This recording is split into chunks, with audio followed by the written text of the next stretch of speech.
ছিলেন 2014-তে 60-62 টাকা দিলে $1 পাওয়া যেত।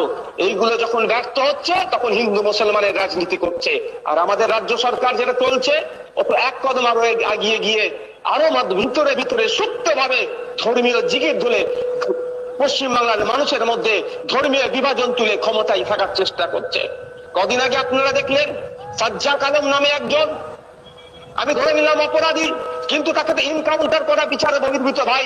তাকে ইনকাউন্টার করে কাকে খুশি করলো? বিজেপিকে খুশি করছে। এখনো সময় এসেছে, বাড়ির মধ্যে ঢুকে থাকলে হবে না, বাড়িয়ে আসতে হবে, মানুষের জন্য কথা বলতে হবে, জাত ধর্ম বর্ণ নির্বিশেষে মানুষের অধিকারের জন্য আওয়াজ তুলতে হবে। আর নওশাদ সিদ্দিকী আর বিশ্বজিৎ মাইতিরা একবার কেন 100 বার জেলে যেতে প্রস্তুত আছে।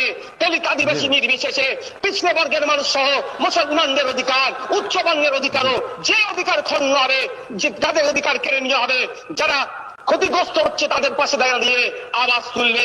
এই আওয়াজ তোলার জন্য একবার কেন 100 বার জেলে যেতে প্রস্তুত আছি আমরা। বন্ধুগণ, আমি আর বক্তব্য দীর্ঘায়িত করব না।